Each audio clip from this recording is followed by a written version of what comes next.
Paige? Yes? It's Mickey. Hello? Paige, I've got to see you. It's really important. I've got to see you today. Well, I don't know if I can get the time. You've got to make the time, Paige. This might be my last night in Monticello. Listen, my address is 63 Fremont Street, 3rd floor. Can you remember that? Yeah, I got it. I'll be waiting for you, Paige.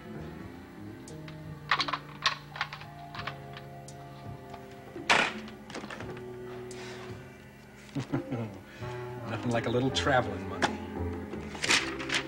You can't tell the players without a scorecard. Jed, Louise, and Zach. That's the end of the team. Nobody to split with now. Or is there?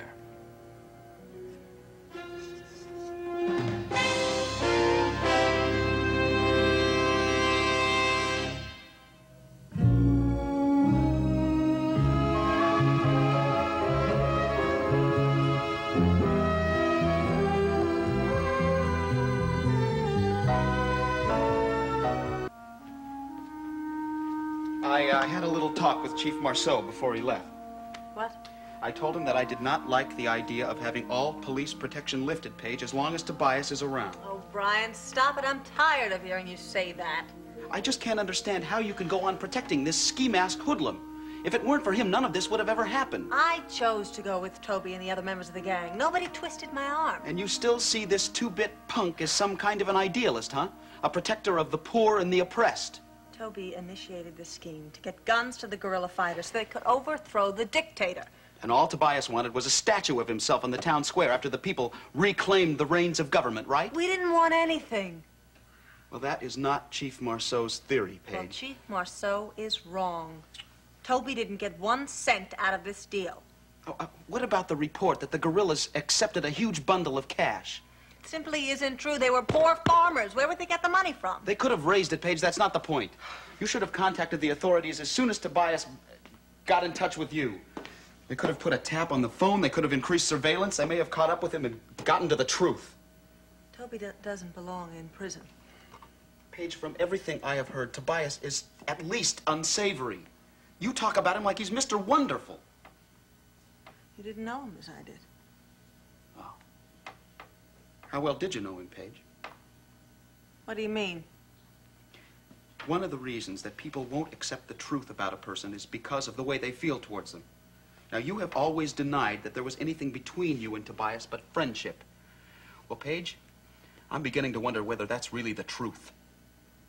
It's just as I said, Owen. Seek and ye shall find. Hey, we're not producing a biblical epic, Eddie. I think a very good witch was on our side this morning. How you doing, kids? Paige and I were just trying to decide whether we wanted to play in the sandbox or on the swings. What Brian is trying to tell you, Uncle Eddie, is that we are no longer kids. Well, sometimes I wish we were. Anyway, beautiful, you're going to be making pictures sooner than you expect. How many times have you used that line, Uncle Eddie? Hey, look, honey, today we made one giant step closer to getting Mansion of the Damned into production. How'd your meeting with Mr. Ralston go? Oh, it was okay, and the price he asked was fair, but the production house that he operates is geared for local commercial production. The soundstage is just way too small for a feature film. Ralston did put us onto something that was just the ticket, though. Yeah, he told us about this old movie studio on the outskirts of town. Apparently the Army built it during World War II and used it to make those training films. You know, those classics, Your Mess Kit, A GI's Best Friend, and How to Grease Your M1 for Fun and Profit. Anyway, the place has been deserted for years, and it's a bit of a wreck. But I think with a minimal amount of renovation, the soundstage should be workable. You know, the government's been trying to get rid of that place for a long time. I bet we could pick that up for a song, Owen. Yeah. So it's definite we'll be doing this movie in Monticello? I told Eddie that's the one stipulation. We do this movie here or not at all. Now, aren't you proud of your old man, Brian? He's back in the picture business where he belongs. Oh, yeah. Yeah, that's really terrific. Well, excuse me. I have a movie to prepare.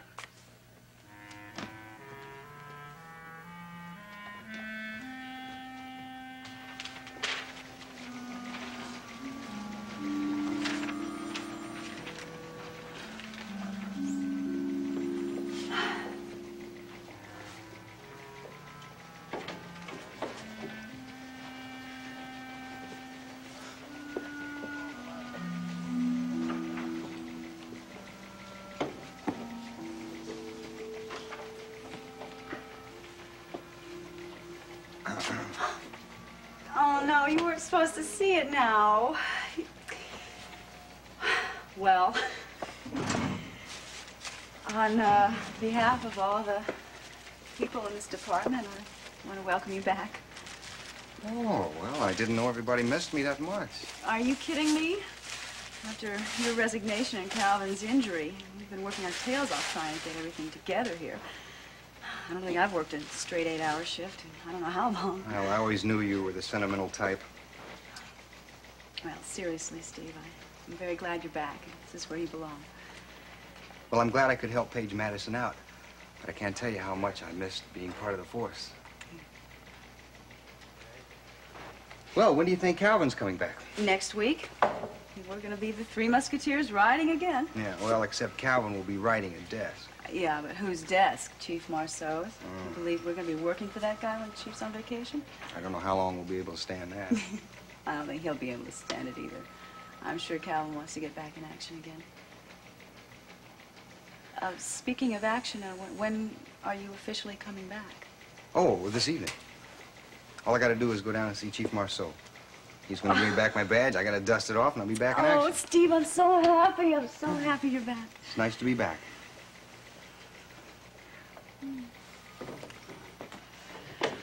Hello, Guthrie. Well, welcome back. How are you doing? Hello, Graham. Yeah. Well, what do you know, huh? Hey, Guthrie. Keep up the good work.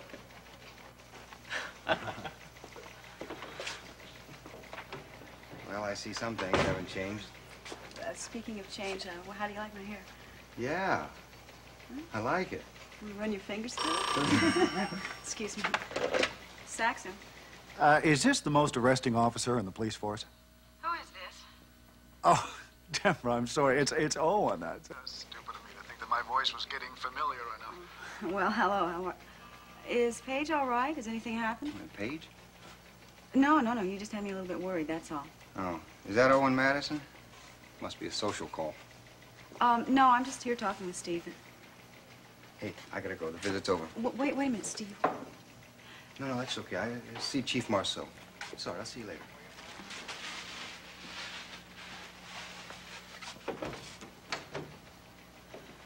Owen? Deborah, did I interrupt something? I'm sorry. You know, I could call back later. No, it's all right. I'm free now. Good. You also free this evening? I don't know about that.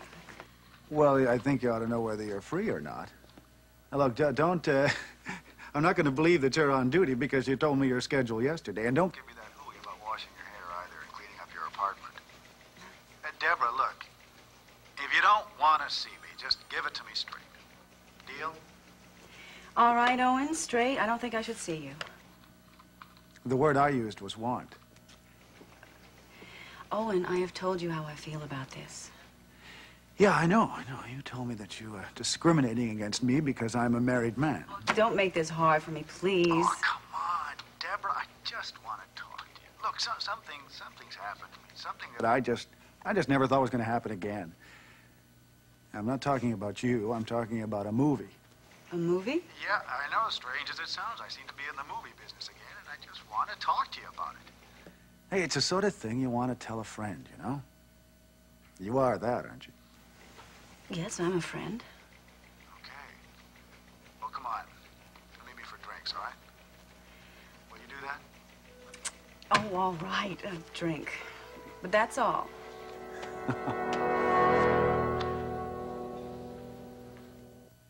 And then when I went to answer the door, Mike, the last person I expected it to be was Logan.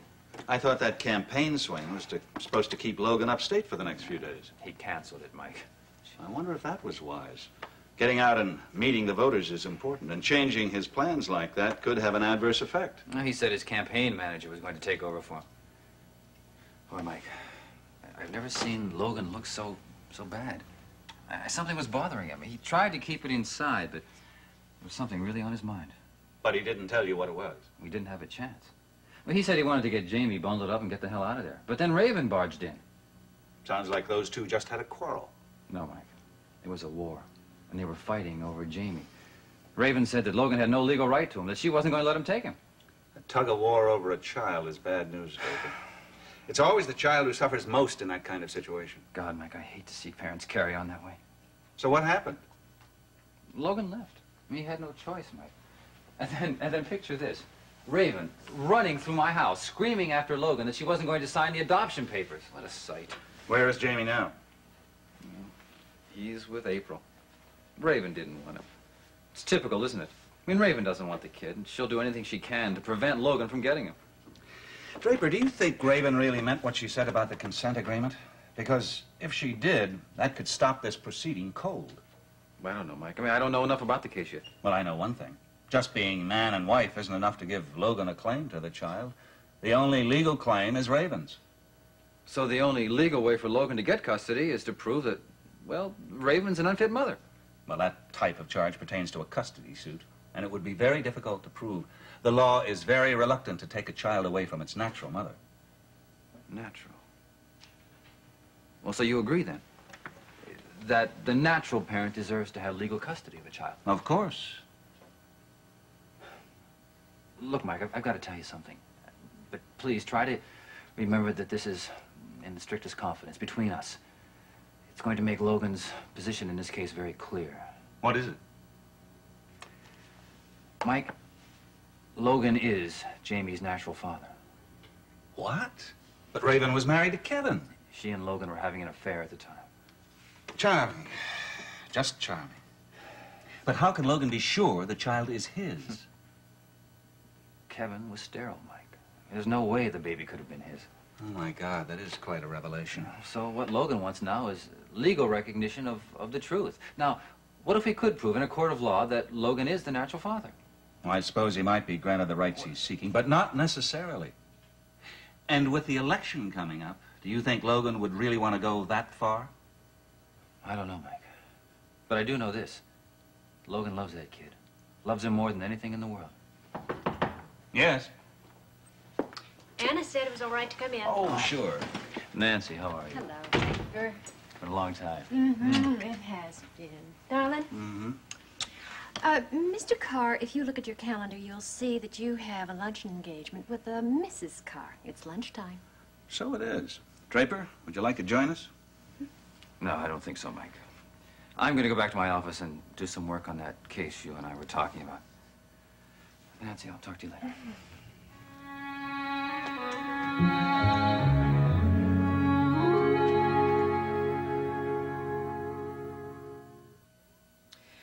No, Draper doesn't look well at all. He is feeling a bit down. That New York job's still on his mind? Well, I think not getting that job is still a bitter pill for him to swallow, but he's not moping around feeling sorry for himself right now. He's worried about a friend. Well, I'm worried about him. Still thinking about our conversation with Philip Seward? Oh, honey, if he ever finds out why that firm withdrew their offer... I don't think he'd like to hear Seward's theory. Oh, he certainly would not. He wouldn't be depressed. He'd be hopping mad, and I wouldn't blame him. I'm afraid that's true.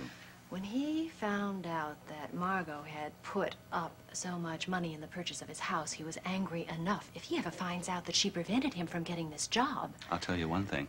I wouldn't want to be within a country mile of Draper if he finds out. Do you think Mr. Seward might ever tell him? No, I doubt it. I think that's why he came to us, to see if we could explain this odd behavior. I don't think it'll go any farther than that. And if Draper does find out what happened, it's not going to be from us.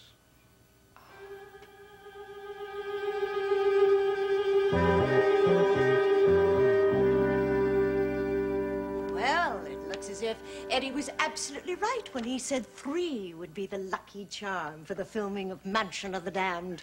You mean you think that the ghost of Hester Atherton has finally decided to take the curse off the film? Huh? Well, strange things certainly stopped production the first couple of times they tried to make that film. Well, old Hester probably realizes that the right people are now making this film. You were able to find that sound stage with no problems at all. I'd say that's a good omen. Well, we have to find an exterior for those suitable exteriors to the movie, you know? Oh, darling, I can promise you the audiences aren't going to notice the sets. They'll be spellbound by my performance. Darling, you are going to be terrific. But unless we start casting this thing pretty soon, you're going to be saying your lines with the bare walls. You know? I'm on top of that, Owen. Your leading man is as good as signed. I thought I was supposed to be consulted about the male lead. After all, I'm going to have to play most of my scenes with him. I have been on the horn to Trent Archer's agent, and he says that Archer is definitely interested in playing the part of Nicholas Harriman. Trent Archer? Well, I mean, did you think we can get him to go to contract for a small salary and a percentage of the profits, if there are any? It's the only way I can afford him. Trent Archer? Well, you certainly are going in for typecasting. Does that present a problem, though? I've heard the man is the devil himself to work with. Besides, his acting abilities are somewhat limited, shall we say? Well, you've got to admit he's a good-looking son of a gun, and he's box office, at least he used to be. Those ladies are going to be lined up in front of the theater with their money in their hot little hands just to get a look at those dimples of his. Yeah, well, you better be right to justify hiring him. I don't suppose we can expect many Nola Patterson fans to queue up. No, of course not. Most of them must be dead by now. Now, come on, cut that out, Nola. And when the guys see Paige on that silver screen, the station is going to have a new sex symbol. Yes. Well, she is a beautiful young woman. You know, I bet the ancillary rights for a Paige Madison poster will bring in, 6 figures. Eddie, I don't want Paige exploited that way. Well, I'm sure you can count on the same thing happening to her that happened to me. She'll be in all the gossip columns linked with one sexy leading man after another, none of whom she's ever even met. Well, you know, I really think that this thing is going to be a big hit. What do you say we all go out for dinner this evening to celebrate? Oh, I'm game. Oh, darling, you're going to have to count me out, I'm afraid. But you're the one who found the sound stage. You're the guest of honor. You have to be there. Well, I've just scheduled a meeting for this evening. It's just business. Oh, doing business behind my back? I thought we were working on this thing together. Oh, Eddie, I'm just meeting someone who wants to invest in the film. I mean, God knows we can use an angel. Well, of course, it does give me an opportunity to have Nola all to myself for the evening. Well, invite this person to join us, Owen. We can put out the red carpet, meet the star. Oh, I think it's probably better if I handle this myself.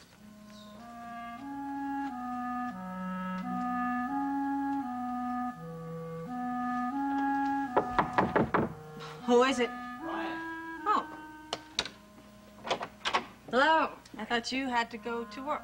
Oh, no, the mayor agreed to meet with the Citizens Committee, so the rally was called off. I don't have to be at the studio till 4. So what are you going to do till then? Oh, I thought I might be able to make a last-minute date. Lots of luck. With you, Paige. I was hoping we might go to some restaurant and have a talk. About what? Well, I'd really rather not discuss it in this house. It's, just not the right place. Well, I'd like to, Brian, but, I already have an appointment. As a matter of fact, I was just leaving. Oh? Who do you have an appointment with? Checking up on your little sister.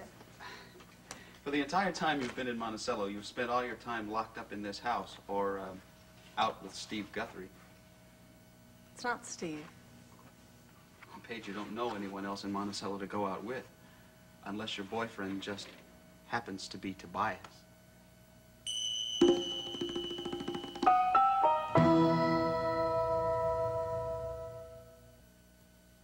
For your information, Mr. Madison, I have an appointment with an intern at Monticello General, who I met while I was visiting Calvin Stoner. Satisfied? You're the boss. I wish you would stop believing these stories you read about me and Toby, about these feelings between them. Paige, all those stories made you sound like you were Tobias's Moll. It simply isn't true. Toby and I had feelings for each other, but nothing that wasn't romance. What kind of feeling?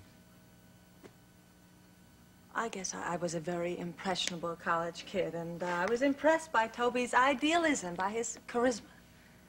How did Tobias feel? He wanted to make things a little bit warmer, but I never encouraged him. You don't believe in mixing business with pleasure, right? Of all the people that should know why I didn't encourage him, you should.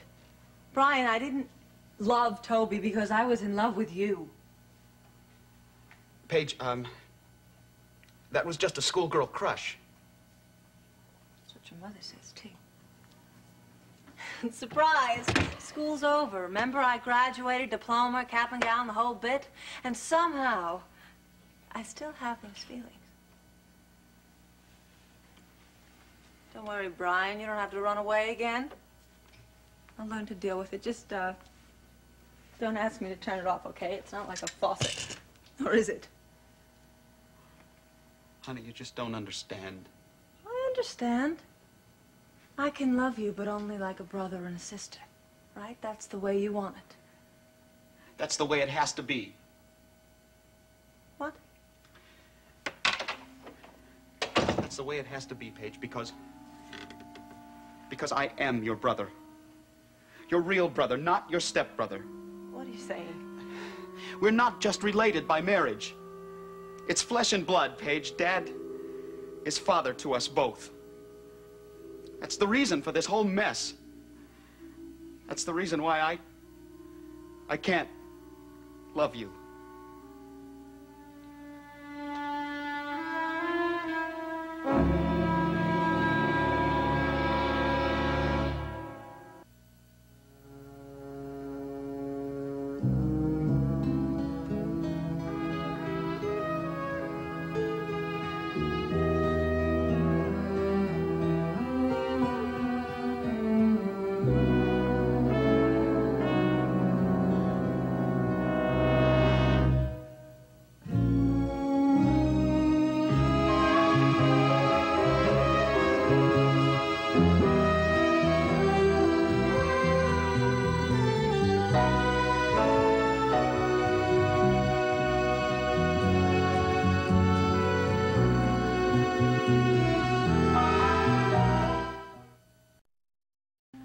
We're not just related by marriage, Paige.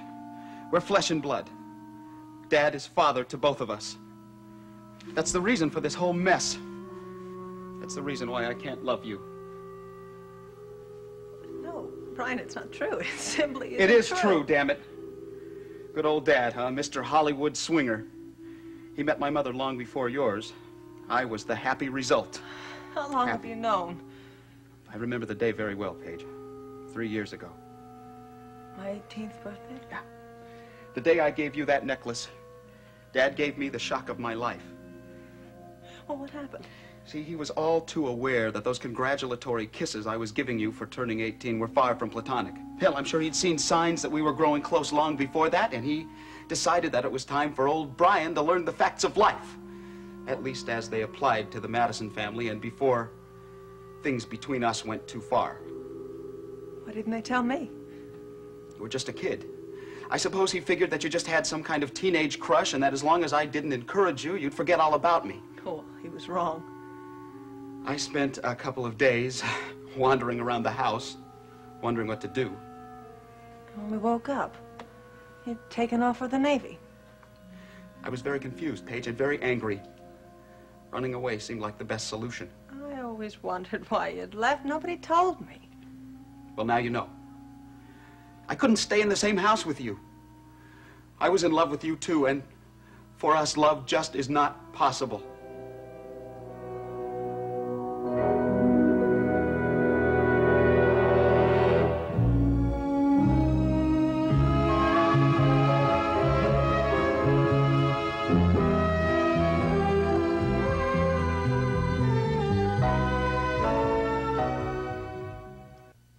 I know why you're telling me this. You don't want me to feel the way I do, so you're making this all up so that it will be impossible for me to love you. Don't you think I wish this was some kind of a fable and we could go on living happily ever after? I always thought that Nola and Harv Wilcox were your parents and Owen and Elizabeth were mine. You're only half right. Owen and Elizabeth were your folks. Harv just happened to be married to my mother when I was born. God. Yeah. There's an interesting way to check the record. Look up a film called Road to Death. It was made the year I was born. My mother was in it. It was also one of Owen Madison's first productions. Oh, well, that's where they met. Yeah.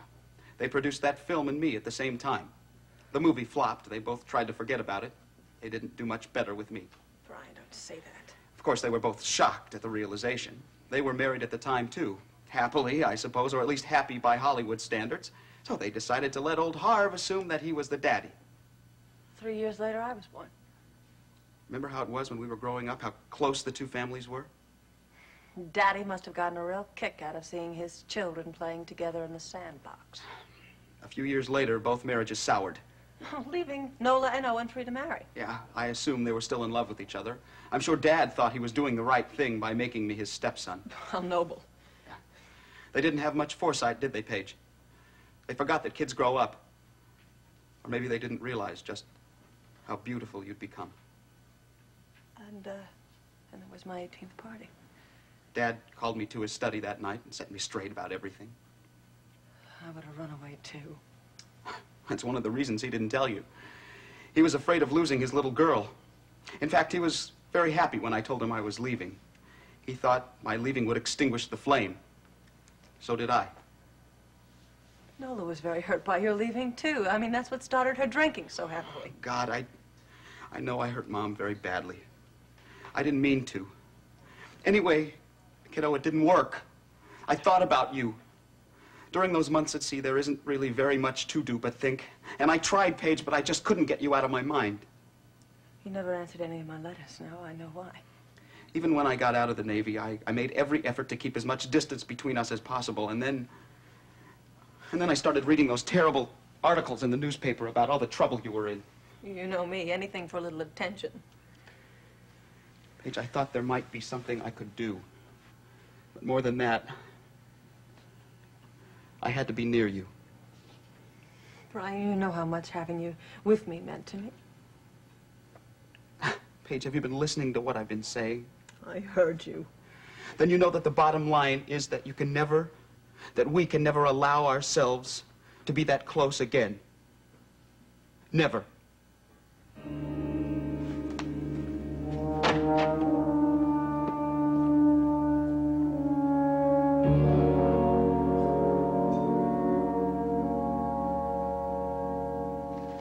I knew today was going to be bad news as soon as I got out of bed. I told you the trick is to land on your feet, not on your head. How do you know how I get out of bed, huh?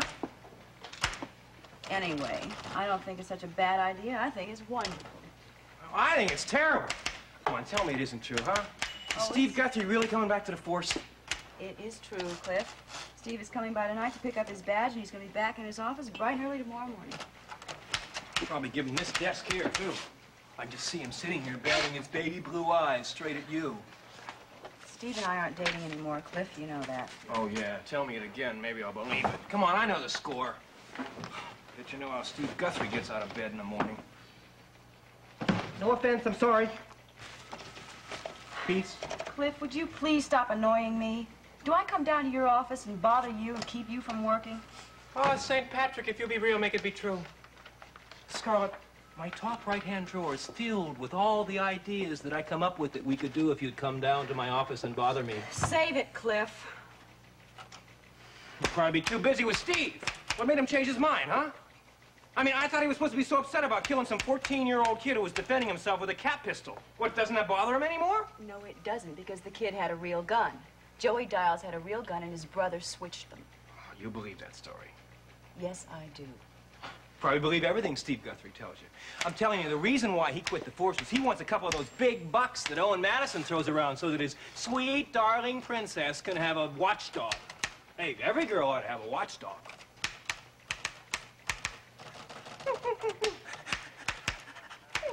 Can I be your watchdog? You go away. Hey, come on, throw me a bone.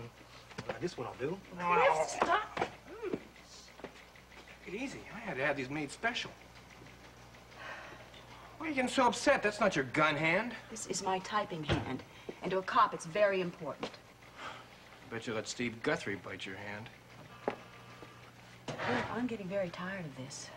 Now, I want to have enough energy to finish my typing so I can go out tonight, okay? Hey, now you're talking. Where are we going, huh? We are not going anywhere. I already have a date. All right, not only does he have blonde hair and blue eyes, but he also moves in pretty quickly. I don't recall telling you who I had a date with. Well, it's Steve Guthrie, isn't it? Well, isn't it? Excuse me. Saxon. Saxon, this is Swift. How are you, Deborah? Oh, hello. How are you? What can I do for you? Well, I heard a rumor that a certain district attorney, assistant district attorney of mine, could be located at this number. Is he there? Yes, he is. Hold on. That's your boss. Hi, boss. I knew you'd miss me. So if you look in your briefcase, you'll find a cassette of 20 of my best jokes I've put down so that you wouldn't get lonely in those one movie house towns you've been campaigning in. I happen to be in my office here in Monticello, where you are supposed to be substituting for me. What are you doing back in town? The campaign tour was postponed. Now, I would appreciate it if you could tear yourself away from Detective Saxon's green eyes long enough to come here and give me a briefing on what's been happening in my absence. Surprise or... Lou. Logan. I gotta go to the office. See him. Well, a little work never hurt anybody, Cliff. I don't know. Something really important must have happened to make him cancel his campaign tour and come back here. I wonder what that could be. Well, you could circle today on your calendar because as of today, Raven and I are finished. Well, that's a pretty strong statement, though, I meant right? it to be. Anything we had, and I'm beginning to think it wasn't much to start with, is over. It's done with. Well, they could be just angry words. Angry? Oh, I'm past angry. Incensed is the word you're looking for. Well, I know how much this campaign trip meant to you, Logan. For you to cancel it, come back here to have it I out. postponed this campaign tour because I thought Raven was genuinely sick and needed looking after, and that was more important to me than shaking a bunch of hands. The fireworks didn't start till I walked in this morning and... Well, look, I'm not going to pry. You're so I'll not just talk to you prying. later. You're not prying. Please, come back, sit down. Friends don't have secrets from each other, just husbands and wives. Look, if you think it's going to make you feel any better to talk about this, I'm willing to listen. It's not that I don't want to tell you what it is. I am wound tighter than a spring. You can see that. I'm not going to be able to discuss this sensibly until I relax a little bit. Take your time. I'm in no hurry. If anybody deserves an explanation, it's you and April. After all, you were good enough to look after Jamie while I was away. Well, it's just that April and I didn't know what to do. I mean, you came in and said you wanted to get Jamie ready to travel. And then Raven bursting in. Logan, I felt like I was watching a tug-of-war. I feel lousy about making Jamie the focal point of this, but the tug-of-war is just beginning. He is my child, Draper. Yeah. But Raven was pretty adamant about not signing those adoption papers, Logan. And do you realize that you don't have any legal rights to the kid? I mean, according to the law. I mean to have my rights, legal or not. He It's is not- my son. It's not that simple. She's perfectly willing to have me adopt him until this morning. Now she's trying to punish me. All right, so she's holding all the aces. I don't care about that. I don't care what the adoption laws are. He is my flesh and blood, and I mean to have him any way I have to. Any legal action you're going to take now is going to be very unpleasant, and chances are you're not going to get what you want. It's going to hurt you. It's going to hurt Jamie a hell of a lot more if he has to stay with Raven. Now, I know the courts don't like to take a kid away Look, from his Logan, mother. as your attorney, I've got to tell you, I don't think the answer to this problem is going to be found in a courtroom. What do you suggest? That Raven and I get back together? Hell Is that... no, Isn't there some way the two of you could come to some agreement on the kid? Agreement? Smartest thing for me is not even to mention it. The more she realizes how much I want him, the more difficult she's going to make it for me to get him back.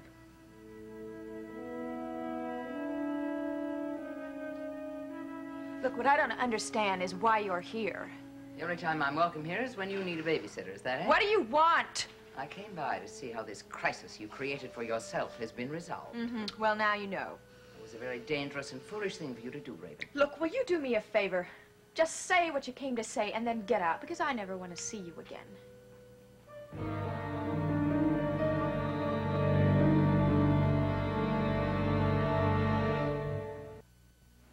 You must be feeling very self-satisfied now. I always knew you were on Logan's side. That's absurd. That's true. First you told him what happened, then you made sure he came back to Monticello just to see for himself. I did nothing of the sort. You did too. I saw your face when you went in there and looked at Elliot. You were just thrilled. I was mortified. You were delighted, and you couldn't wait to go tell Logan the good news. No.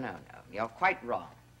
It was very bad news indeed, and I had no intention of spreading it. I bet Logan told you to come check up on me, didn't he? You couldn't wait to tell him your little report. For your information, my dear girl, the only reason Logan called me the other night was because he was concerned about your health. He was very worried about this virus you managed to get, just in time to be left behind when he went on the campaign tour. So you told him I was in bed, but not with a cold. No, I did not. I told him everything was all right. Yes, it's true. I was very upset at the time, and perhaps my tone of voice conveyed some concern. But I swear to you, I did not tell Logan one word about what I saw. Do you expect me to believe that? Raven, the only reason Logan came back to Monticello was because he was concerned about you.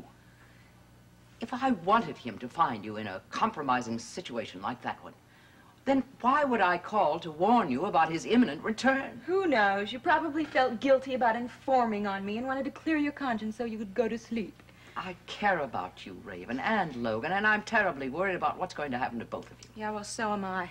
Should have seen the look on Logan's face this morning. I'm gonna have to sleep with my eyes open for a while. I can only hope that you will find some sort of reasonable resolution.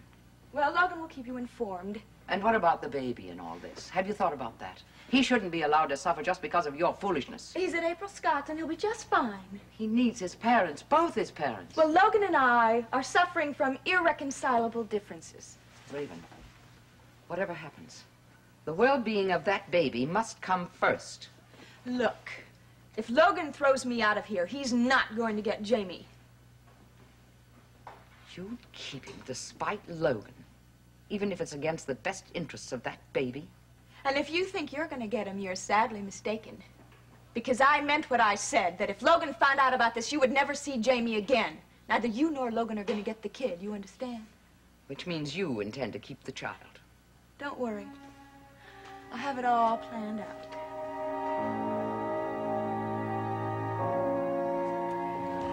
I just feel a little awkward about it, that's all. Oh, come on, Deborah.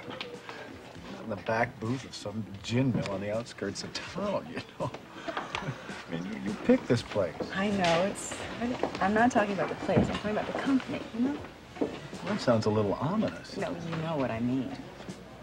Deborah, we're just two friends who are getting together for a drink and a little conversation, all right? I promised myself the last time that I wasn't going to do this. Hey, nothing is going to happen that's going to make you hate yourself in the morning, all right? I know that. It's just that I broke a promise to myself. Well, I can't say that I'm sorry that you relented. Can't even use official business as a reason for being here, since fortunately Paige's problems are over. I know. I was afraid I'd never see you again. You know, I know you moved to Monticello to keep Paige out of danger. Are you planning on going back to Hollywood then? No. I like it here just fine. In fact, I'm thinking of moving Hollywood to Monticello. Oh, now that sounds like a very good special effect. It's kind of like parting the Red Sea, the Ten Commandments. Well, sort of. No, I told you that Owen Madison Productions is back in business again. Yep, I'm going to be starting a new film soon, and I'm shooting it right here in Monticello. Oh, and I'm happy for you. Yeah.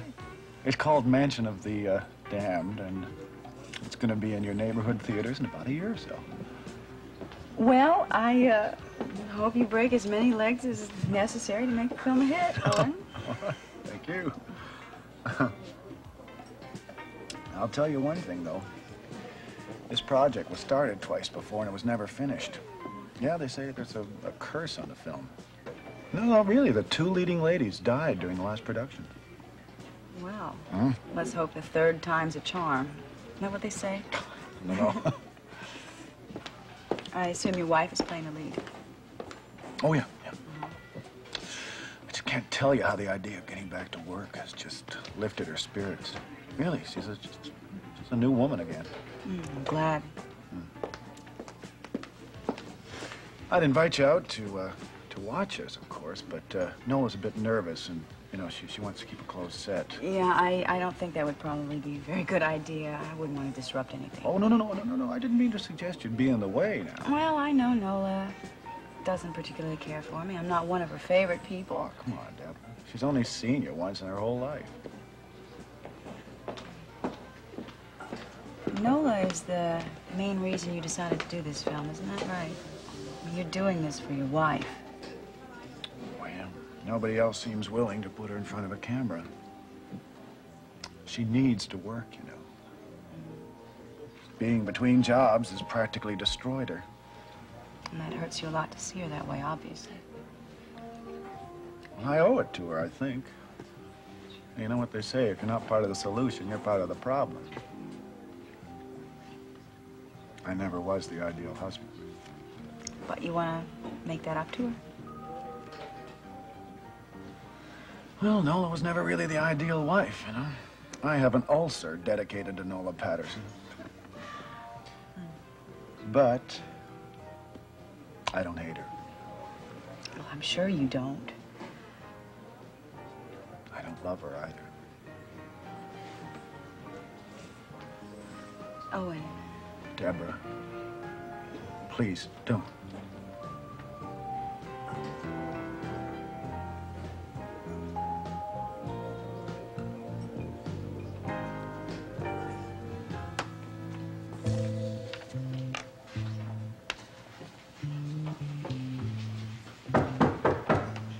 Who is it?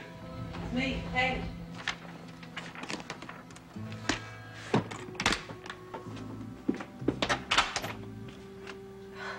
I was afraid I might have missed you. I wouldn't leave without seeing you. What took you so long? Oh, something came up at the house. I got here so I could. You've been crying. I don't want any teary-eyed farewells. Oh, that wasn't the reason. Well, you're here now. That's all that matters.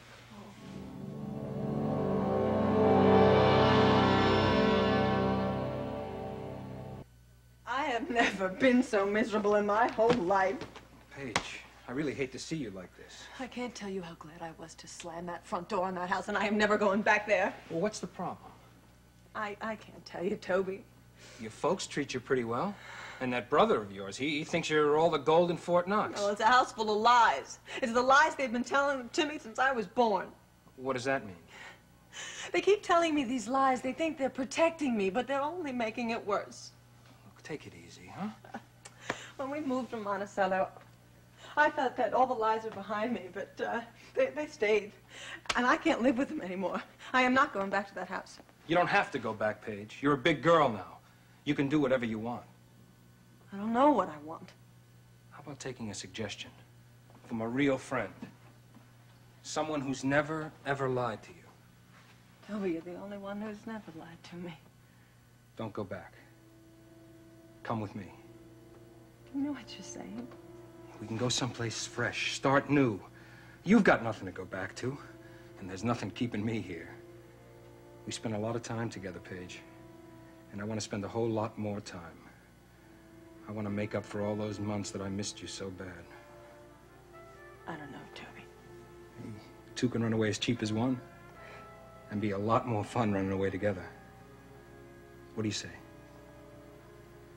Yeah. Oh, take me with you.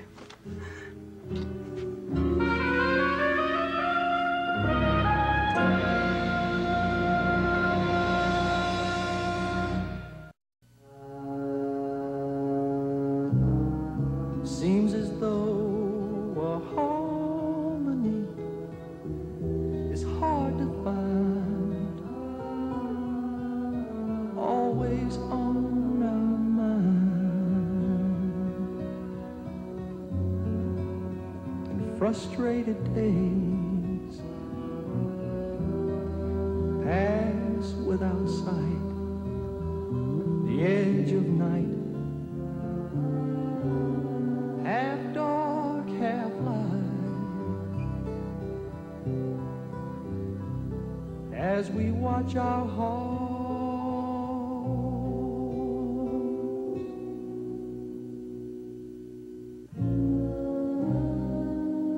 trying to hold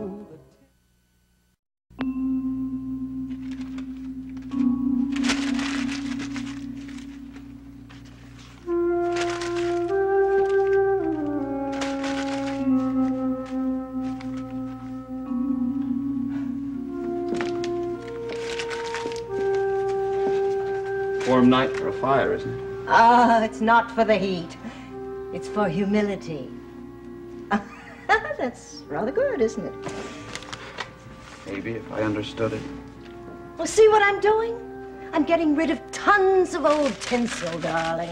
All this Hollywood nonsense I've been accumulating for years, for 30 years. Publicity, releases, those dreadful old magazine stories without a word of truth in them. The old posters. Did you know that I once had a part in a picture called Daughters of the Devil? I played a chorus girl. Oh, I am sick and tired of the past, Brian. Maybe that's always been my trouble, living in the past, wallowing in all those old memories. Well, it's time I started looking to the future again. Brian? Oh, I heard you, Mom. Of course, I agree with you. I don't think you heard a word I said. Darling, what is it? You look awful. Something has to be wrong. Oh, I just did a little bridge burning myself. What do you mean? I just got tired of being one half of a secret. That's what I mean. I did something that should have been done years ago, Mom. I told Paige the truth. Oh, Brian, you didn't. I told her that I'm her brother. Her real brother, not just an accident of a marriage.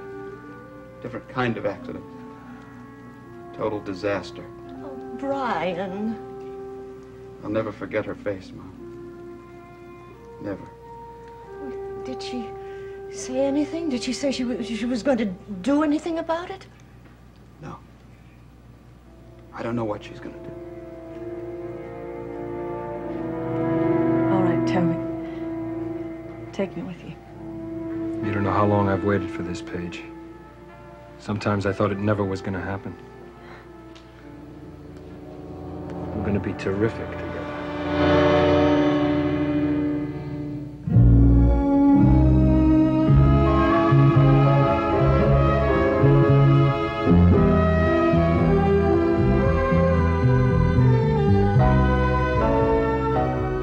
Well, certainly it's nice of Jenny to offer to feed Jamie.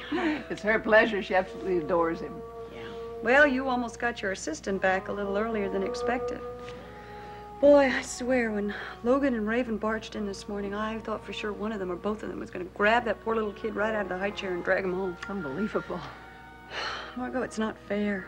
Not for a little baby like that to be caught in the middle of a situation like this. But, darling, maybe it's not quite as bad as you think it is. I mean, I've known married people who are absolutely at each other's throats, and the next day they kiss and make up. Yeah, but Raven has stopped the adoption procedures. Adoption? Well, didn't I tell you that Logan was going to adopt Jamie? Oh, yes, I think so. I just don't understand the necessity. Well, it's because Logan has no legal right to Jamie because Raven is the only legal parent. And when she stormed in this morning in her nightgown, did I tell you that? She was still in her nightgown. No.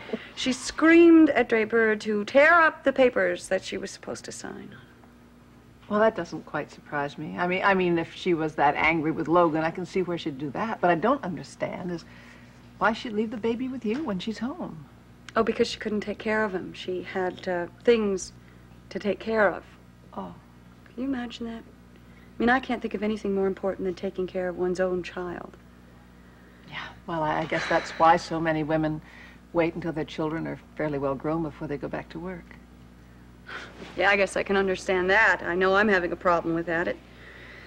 I don't know, there's one part of me, I guess it's the more liberal side, that feels that my career is very important and that I should work very hard in that direction. And the other part of me, I guess it's, well, the more traditional side says there's absolutely nothing in the world like the experience of motherhood. Well, that may be true, but personally, my darling, I think you can handle both motherhood and a career. That's what I'm doing. Of course, my little baby is old enough to have children of her own. Yeah. Well, I guess it's silly for me to even think about that right now, since I will never have children of my own. Hey, come on. I'll tell you what worries me, though. If something really does happen between Logan and Raven, I may get to see very little of Jamie. I may get to see nothing of him at all. And you have absolutely no idea what it was that happened to cause this friction between them? No, nothing at Home is the fisherman. Home from the fish. Or should I say no fish? Darling, for heaven's sake, what happened? Was it that bad? Oh, look, everything was bad up there. The service was abominable. The fish weren't biting. No time at all, I decided that was nowhere to spend my week away from the Unicorn. Especially when I could be spending it with my beautiful wife. Oh, sweet of you. Why, hello. Have you been here since I left, April? Not quite, Elliot. I just stopped in for a visit. But if you two will excuse me, I think I'm going to go check on Jamie. It's time for us to be heading home. All right, darling. Margaret, don't look at me like that. Aren't you glad to have me back? Well, of course, I'm glad to have you back. I'm just absolutely stunned. Oh, the idea wasn't good to begin with. You know, I'm not really so keen on fishing as I thought I was. Oh? Yeah, it's more trouble than it's worth, you know, all the preparations, all the arrangements. Getting up early in the morning. And finding no fish, right? Oh, my poor baby. I'm gonna have to make this up to you somehow. Let's see, what'll I do? I know. We'll have fish for supper, even if I have to cook it myself. Wonderful. I always said there was nothing like home cooking. Look, would you just try to call this number again in about an hour? No, all right, look, I'll just do it myself.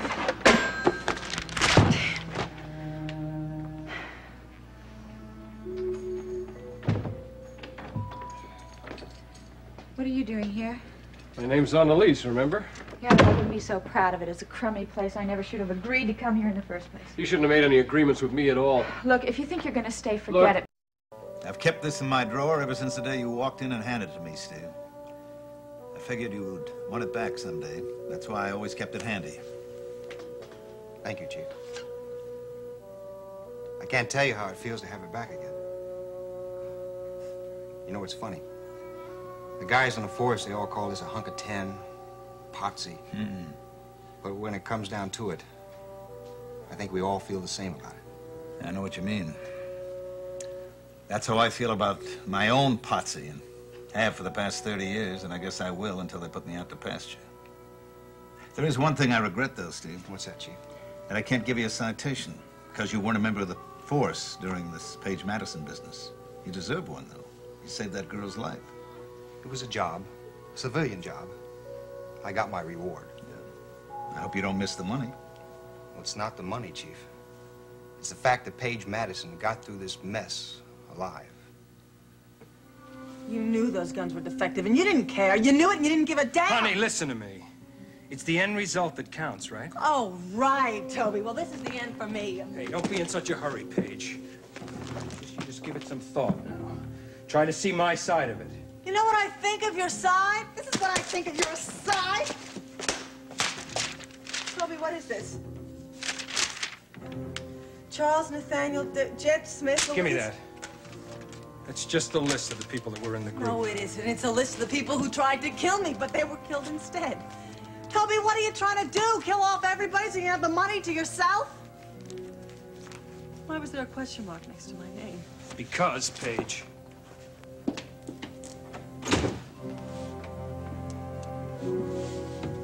I wasn't sure what I was going to do with you yet. Now I know. What do you mean? I really didn't want to see you killed. But if they got to you first, that was going to be the chance I had to take. I really hate to be the last assassin.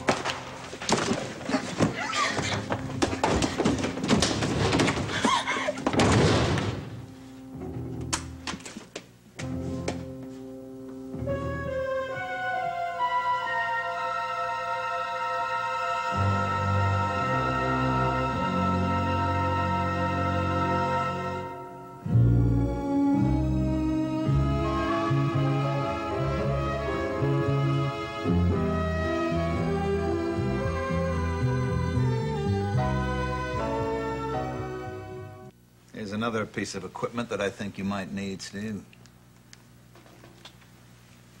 Thank you, Chief. You know, I feel a lot different about this equipment now that I know the truth about Mickey Dials. Now that I know what he did to me the day I shot his brother. I still think there's something we ought to do about that, Steve. I mean, it was never an issue, you know, as far as the department was concerned. Even if the kid had been holding a cap pistol, you still acted properly. There was no way that you could have known the difference. It made a lot of difference to the public, to the press, to me. I mean, even though the department was behind me, I still couldn't handle the fact that I shot a kid who was carrying a toy gun. We know that it wasn't a toy, Steve. We know now that Mickey Dial switched those guns while you were out helping Deborah. Yeah, I know for sure. But I still don't have any proof. Well, maybe something as good as proof would be a confession from Dials. Wait a minute, do you think you're going to get a confession out of Mickey Dials? Maybe, maybe not. But we could apply a little pressure. Apply pressure?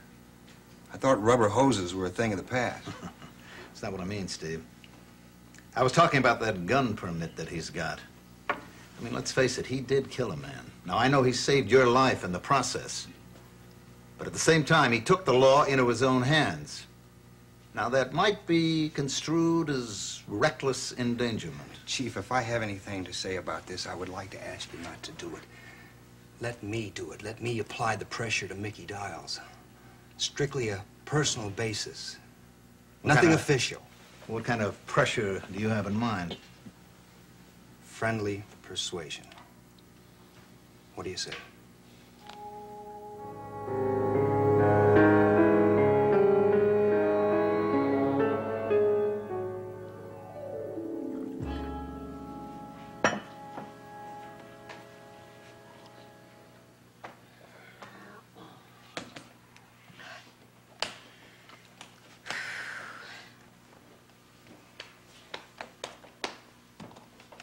Well, I guess that's it. I'm only taking a few things, so I have to come back and get the rest later. Look, Logan, you might as well leave it all here, because you can stay in this apartment.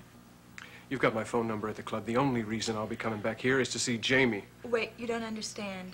See, nobody's gonna be here, and there's no sense in you paying 2 rents. What are you talking about? Well, while you were in there packing, I started thinking, and, I'm moving. You're what?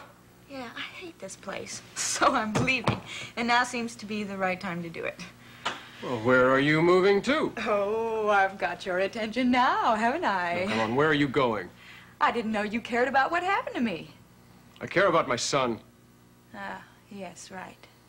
Well, a son goes with his mother, and wherever I go, Jamie goes. So what are you thinking of, moving in with Geraldine? Is that it? Oh, no. Not with that old bag. I told her she would never see Jamie again, and I meant it. Why, Geraldine meant you no harm. She had nothing to do with anything. Geraldine wallowed in the whole situation. She's never had such a good little time in her life, so don't you stand up for her counselor, because it's a losing proposition. The jury has already decided. My God, are you cruel? You really enjoy it, don't you? I think you enjoy cruelty more than sex. Logan, Geraldine will never see Jamie again, and neither will you. What's that? You heard me. But I think you better say it again anyway. Now, I know you think I have no rights to Jamie because Kevin is on record as being his legal father, but it's not that cut and dried. So what are you going to do, take me to court? Yes, if I have to. Well, I hope you know a little something about the British law system. The British law system? Yes. I wonder if Ansel Scott will be my attorney. I bet he will. Did you know that my stepfather always had a thing for me? Shooting off your mouth again, huh? Not only am I leaving this apartment, but I'm leaving the country. Isn't that great? Jamie will just love being in another country. You can't do that. But I've already phoned London. I'm waiting for the call from the operator right now. I thought you didn't like England. I thought your mother greeted you with the enthusiasm she would a case of the chicken pox last time you were there. But I didn't have Jamie the last time. When I walk off that plane with that darling little boy in my arms, she'll change her attitude right away. You can't take my son out of this country. What are you going to do to stop me? Nothing. I'll let immigration do that. You haven't got a passport for him, have you? Huh? And while you're getting one, I'll get an injunction. Now, I don't want to drag our cesspool of a marriage into court, but I will if I have to, and I will prove that I am his natural father if I have to. So you remember that, and don't do anything stupid. Because I'm going to fight you, Raven, wherever you are, with whatever it takes.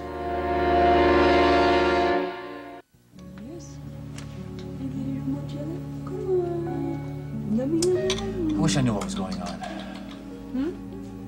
Whatever it is, it's got to be serious. I'm telling you, April, you've never seen Logan like this. You know what he's like. Always hiding his feelings behind a joke. Yeah, well, the one I'm really worried about is this little fella. He's caught right in the middle, aren't you? Yeah, I still feel bad for Logan. Maybe I should feel relieved. He had to find out the kind of woman Raven was sooner or later. He's better off sooner, I guess. Sooner? Come on, Draper, they've only been married about 6 months. Probably feels like 6 years. April, I really feel awkward talking about this in front of him. I mean, they are his parents. Oh, well, I'll put him up to bed so he doesn't start any gossip, okay? Very funny. He is so adorable. You know what? I think he loves me. Doesn't everybody? No, I'm serious. I mean, look at the way he looks at me, huh? The way he wraps his little chubby fingers around my pinky at times, huh? You know, Raven. It's a horrible thing to say, but you've seen her with Jamie. I mean, she doesn't have any patience. She hasn't given this little fella a chance to love her. Raven doesn't want to be loved. She wants to be adored and worshipped. Yeah, well, you should know, huh? I mean, you were once one of her worshippers, weren't you? Hey, come on, give me a break. Everyone's entitled to one mistake. She's sad. She's so sad. She doesn't know how lucky she is. To be a mother, have a little baby like this to cuddle anytime she wants. A baby who happens to be the most beautiful baby in the whole world, huh? Speaking comparatively, of course. I mean, what other kids that age do you know? Oh, come on, how many do I have to know? I know Jamie. And I love this little fella so much I could eat him up. Yeah, well, I hope you're not spreading the story around. What story? You know, the one we were just talking about. I know you went to see Margot today. I'm assuming you talked about it. Well, we didn't talk too long. We were interrupted by a surprise visit. Who? From whom? Elliot came home. I told you he went on a fishing trip. Oh, that's right. They closed the Unicorn down for a couple of days, didn't they, since the shooting? Yeah, well, he was supposed to be gone till the end of the week. And there he was, home after just one day. Why? Oh, I said something about there were no fish. You know how I felt about his going on that trip? I thought for sure the last thing in the world he was going to do was go fishing, at least for fish. Did you think he was going to go in for another sport? An indoor sport? Absolutely.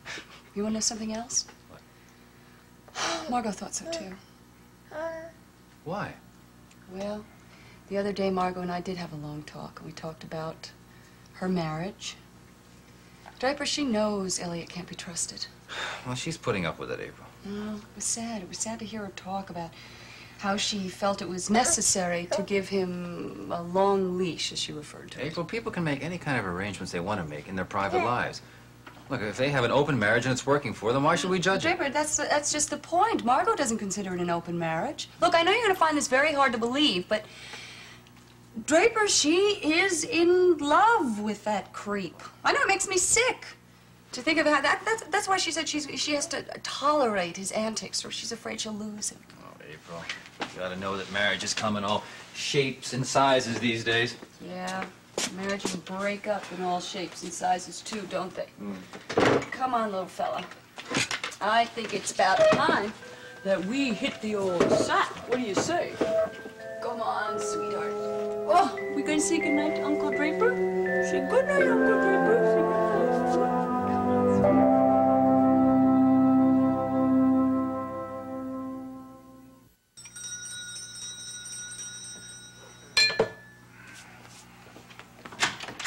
Raven. Hi, Draper.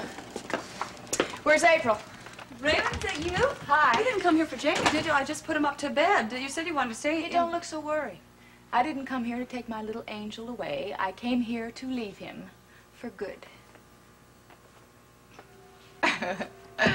Oh, boy, if you two could see your faces right now, I don't know whether you're happy or sad. You look so stunned.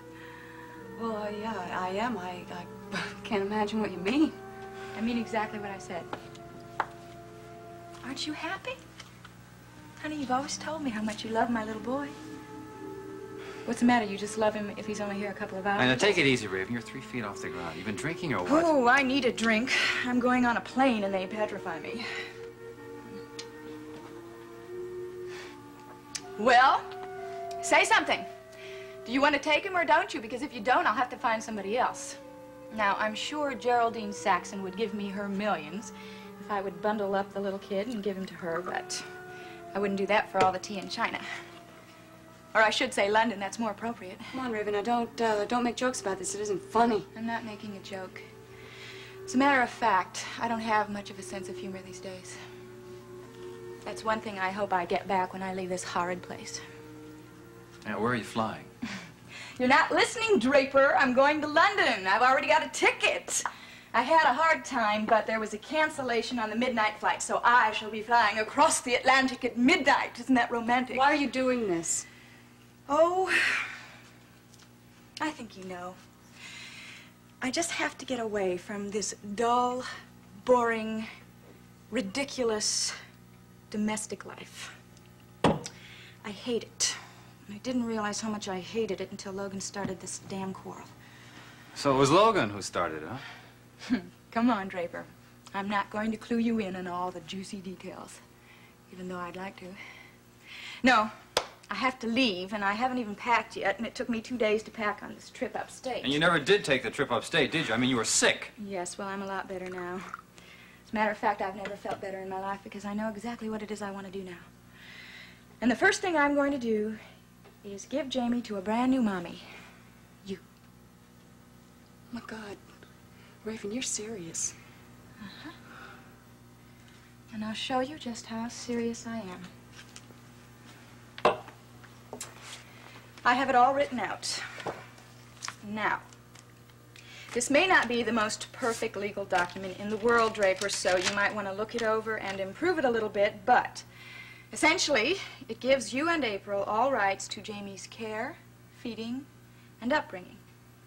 Anything you want to do with him is just fine with me.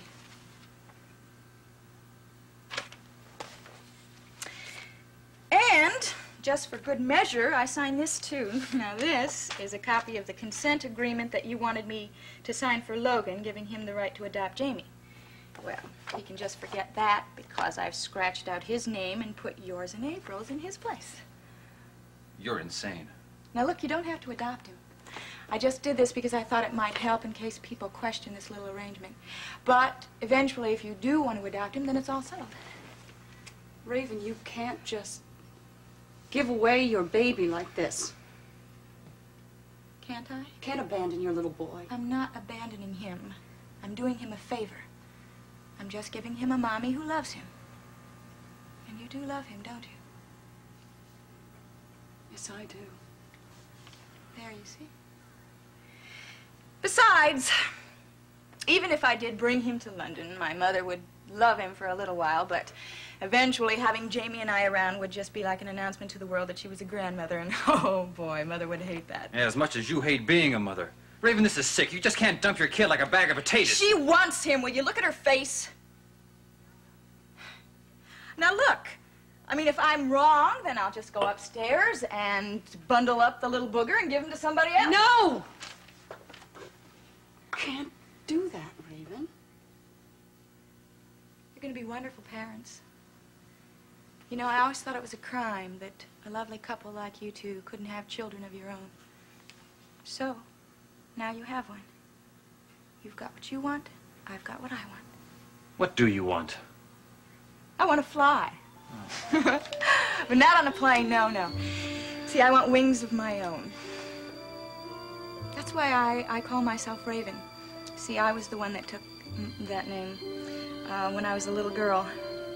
My real name is Charlotte. Can you imagine? But anyway, one day I was sitting on the lawn and I saw this beautiful black bird with shining wings fly by. And oh, I wanted to be that bird. It was so beautiful, so free, with beautiful black wings.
Hello, Mickey. What are you doing here, Guthrie? Would you come to thank me for saving your life? Already did that. Want to ask you a few more questions. Gee, I'm sorry. I got no time. Oh, yeah, where are you going? Don't tell me they fired you at the Unicorn. No. I figured it was a good time to move on to some new opportunities. Now, look. I don't have to answer any civilian questions. Am I right? That's right. But I'm not a civilian anymore, Mickey. I'm back on the force. I decided quitting was a mistake, especially for such a lousy reason. I think killing a 14-year-old kid is a hell of a good reason. It was self-defense. I had to shoot him before he shot me. With a cat pistol? With a real gun. The same gun you killed Zach with. The same one your brother had in his hand. Now, I know it and you know it. And I think it's time that other people knew it, Mickey. Yeah, well, just send me a letter, okay? Now, get out of my way. What the hell is this? $100 bills. Yeah, well, just give me that, man. It's mine. Must be more to Mickey Dials than meets the eye. What are these tips from the Unicorn? Must be $1 million here. You count pretty fast, Guthrie. You know, I didn't think I was going to take you down to headquarters for questioning, but I think that's a pretty good idea. I'm not going anywhere with you, cop.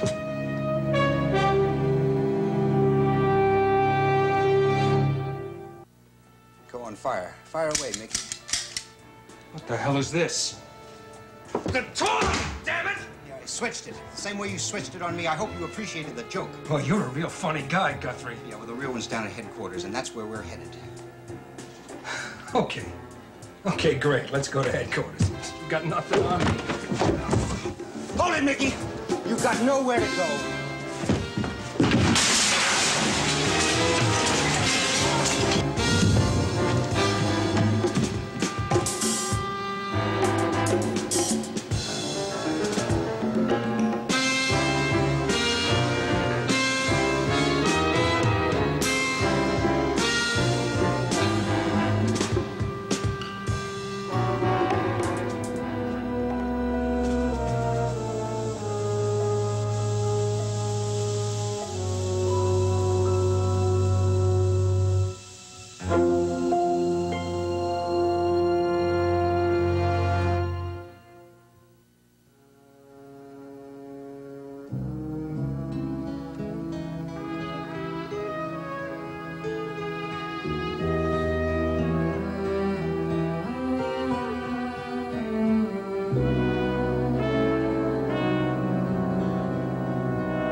Steve, you all right?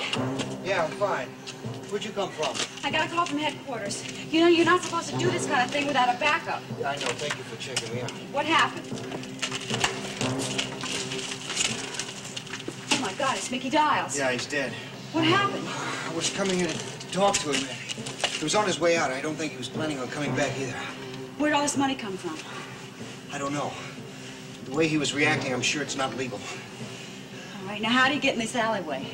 Through that window. He was trying to get away from me. I think he was trying to make it to that roof. As you can see, he didn't make it. You mean he wasn't shot? No, we didn't exchange gunfire. He couldn't if he had tried anyway. What do you mean? Never mind, I'll explain it to you later. What I can't explain is where all this money came from. Obviously, Mickey Dials was up to something we don't know about.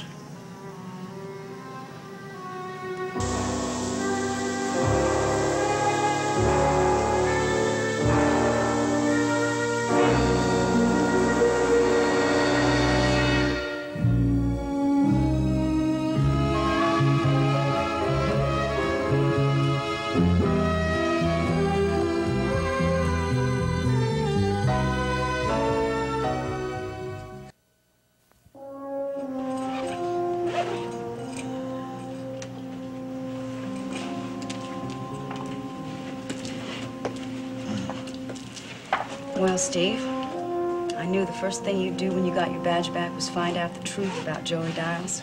Can you blame me? The reason I resigned from the force was because I shot that kid to begin with. Even if that kid had a toy gun, I think you were justified in shooting him. Hey, it wasn't a toy gun, it was a real gun. It was the same gun that Mickey Dials had behind the bar the night he shot that guy, Zach. You came over here to talk to Mickey about switching the guns. Yeah, I never got a chance to ask him, though.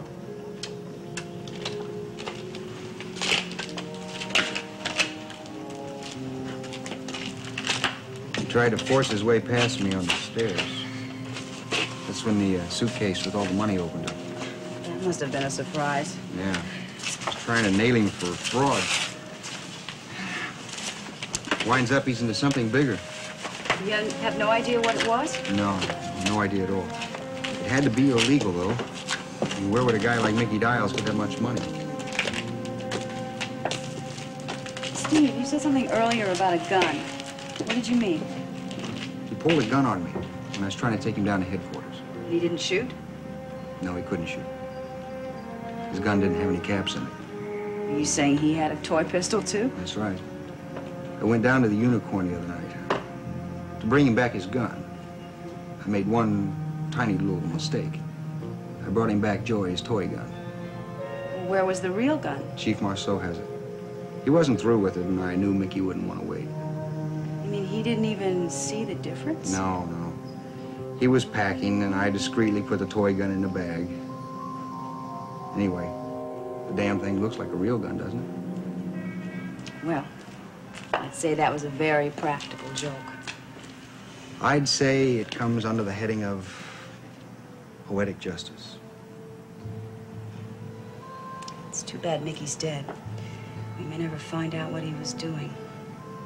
We'll just have to conduct the investigation without his help. You know, we can start with his apartment. That's a good idea. Yeah, we can call headquarters, get a search warrant. Maybe he left something behind that would give us some information about his activities.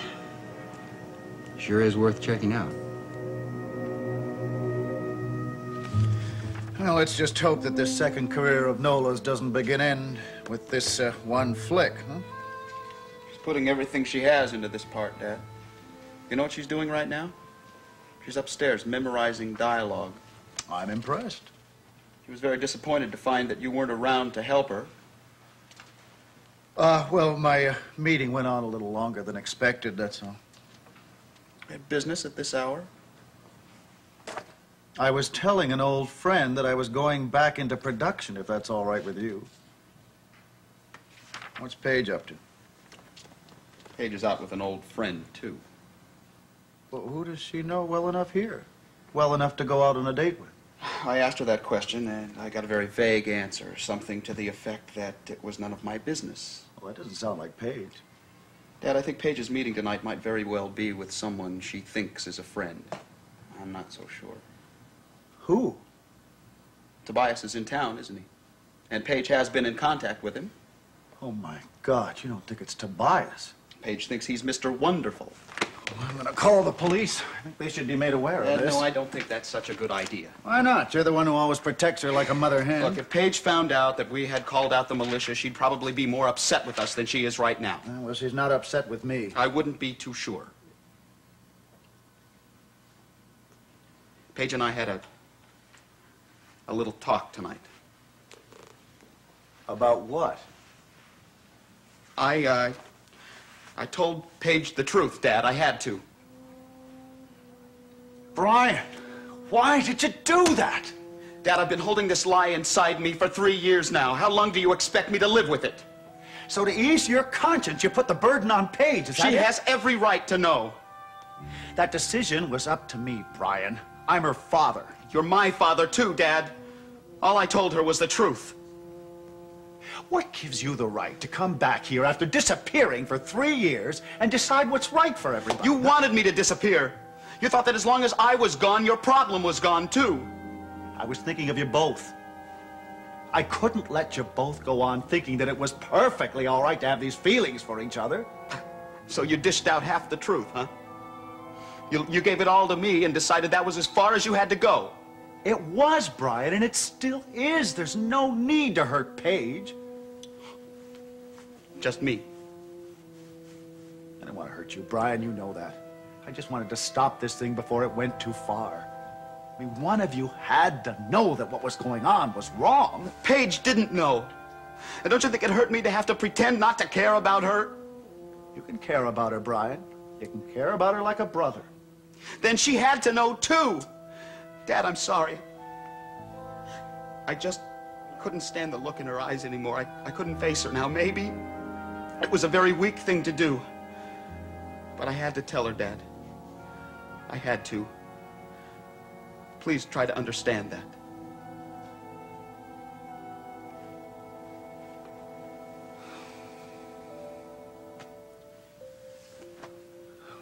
She probably hates me now. No. She probably hates herself. Probably run away and do something foolish. You didn't think it was foolish when I ran. Brian, I didn't want to hurt you. You know that. Not you or Paige or anybody. Oh, man. I just wanted to protect you, that's all. I know. Lies are pretty lousy protection, Dad. Yeah, I guess they are.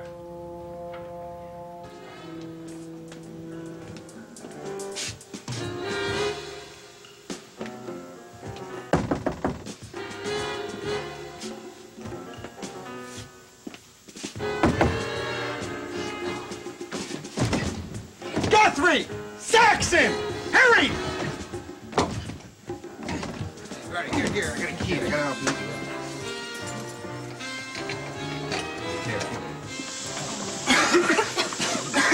Hey, Paige?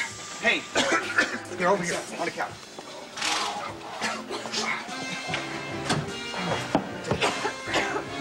Bernie, call an ambulance. Right.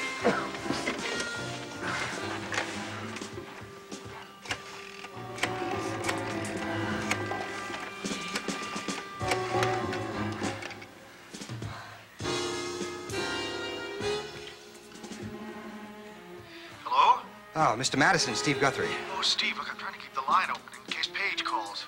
Look, she's with us. Mr. Madison, we're going to be at the emergency room at the Monticello General Hospital. Meet us there. We're on our way over there right now.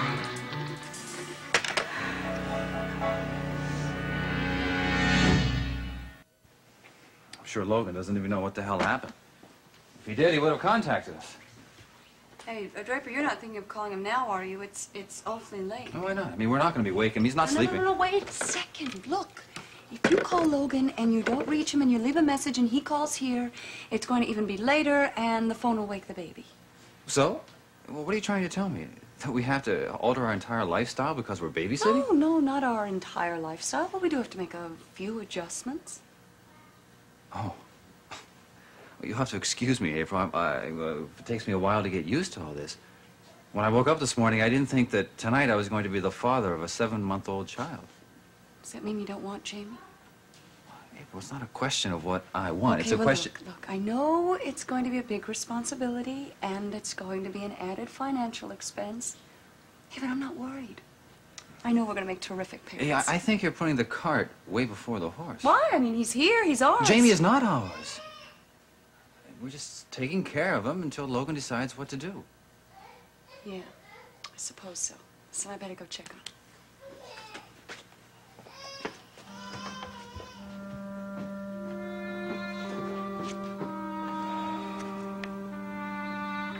Hey, Pumpkin. What are you doing? What are you doing? Come on. Trying to look out the window over there, is that it? Huh? Well, I'll tell you. You don't have anything to worry about. Because your Auntie April is here to take care of you. How's that? Oh, see now, you're not hungry, because you just ate. And you don't feel wet. Maybe it's just that you're upset, huh? Is that it? Oh, it's almost as if you know your mommy's left, huh? For a while? Maybe a long while. Hey there. You don't mind having a new mommy for a while, do you? Huh? Just for a little while? Hey, what do you think? Wouldn't it be nice? Wouldn't it be terrific if I could be your mommy forever? Hey, look at me, Jamie. Would you like that? I think you like it here, don't you? Yeah, I think you like it here a lot. Certainly spend a lot of time here, don't you? More time than you did in your own home. Hey, maybe this could be your home. What do you think? Hmm? That's what your mommy wants. She told me so. Hey, is that what you want too? I bet if you could talk, that's what you'd say. That you want to stay here, don't you? It would be best. Would you like that? Hey there, pumpkin. Look, why don't you close those sleepy eyes of yours? And you try to take a nice sleep, have some nice dreams, and we'll see what we can do about your staying here with me. How's that? I can just lie down. Yes, sweetie. Look what I have for you. Look what I have for you. You just try to go to sleep.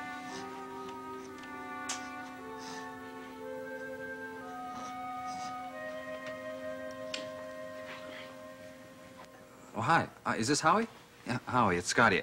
Fine, I'm fine. Listen, Howie, could you do me a favor? Could you call Logan Swift to the phone, please?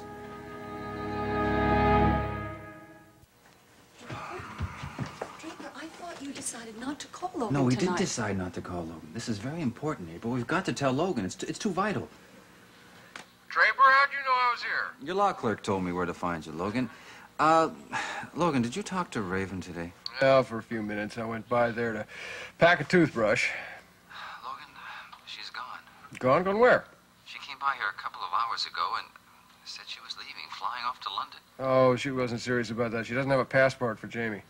She said she was going to start a new life, and that new life didn't include Jamie. How long does she expect you people to babysit for him? She gave us a letter, Logan, saying that we could raise Jamie as if he were ours.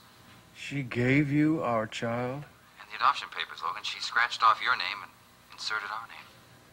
Oh, Draper, I'm sorry Look, about I all. don't mind taking care of the kid until you decide what to do, believe me. Well, maybe this is just a play for attention on her part. I don't know. I'm getting pretty tired, though, of playing It's 11 o'clock. Do you know where your wife is? Look, I'll call the airlines and see if I can confirm this, and if it turns out she has flown the coop, well, then we're going to have to make some arrangements, I guess. Look, could I drop by there in a while and discuss this with you in April? Sure, no problem at all. We'll have some coffee waiting for you. Wait a second. Wait, hang Can I on. talk to Logan? April wants to say something. Hi, Logan. It's April. I just wanted to let you know that everything's fine here. There's nothing to worry about. Jamie's fine. Well, I'm sure he feels right at home. Raven's left him there often enough. Yeah. Listen, I thought I overheard. You were planning on coming over here this evening? Do you think maybe you could make it tomorrow? No, I'd just soon get this settled tonight, if you don't mind. Well, I understand, but, well, Jamie's up in bed, and it's been a long day. I'm really pooped. Is it possible to make it tomorrow? Well, I guess so. If Raven has left, I guess it won't make much difference. Fine. Good. Listen, any time that's good for you and Draper tomorrow will just be perfect for me. I'll see you tomorrow then? Good. Have a good night. Bye. Why'd you do that? Why'd you tell Logan to come over tomorrow? Because I am tired. I need some time to think. I think you just wanted to postpone the discussion. No, that's not it. April, I know how badly you want Jamie to live with us permanently. But you've got to remember something, that regardless of what these papers and what Raven says, Logan is the boy's father. Do you understand that? Jamie is his son.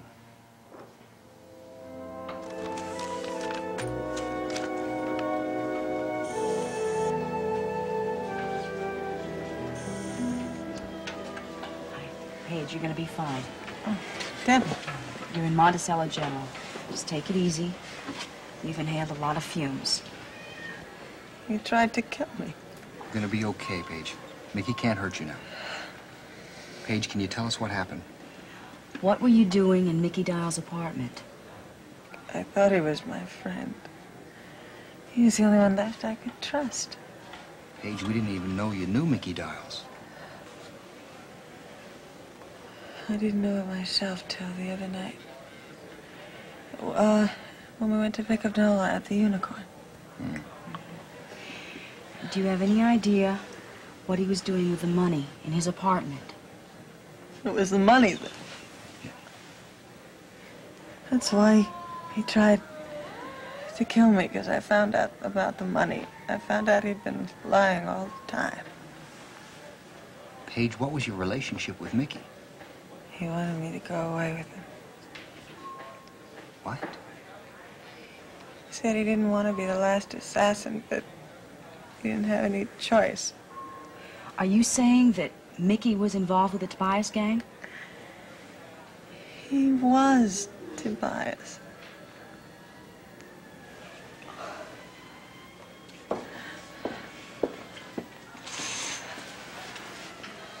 How is she, Steve? Doctor says she's going to be okay. Daddy, is that you? Darling, you better believe it is. Oh,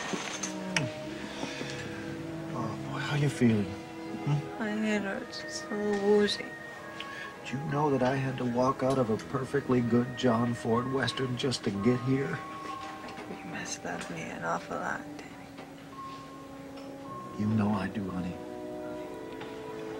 Where's Brian? He's right here. I'm here, kiddo. Brian, I was so frightened. It's lucky for us your guardian angel happened to be in the neighborhood, huh?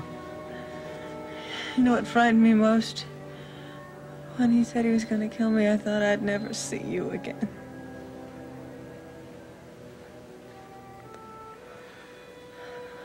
You're gonna be all right, Paige. Hold me.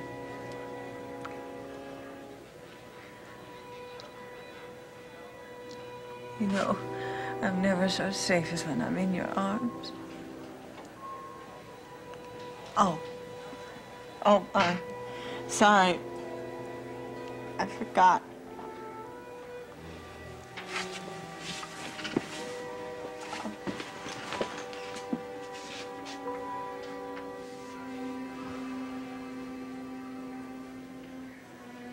Long night. Yeah. Look, doctor says only 2 visitors at the time. Why don't I buy you a cup of what this hospital calls coffee? Thanks.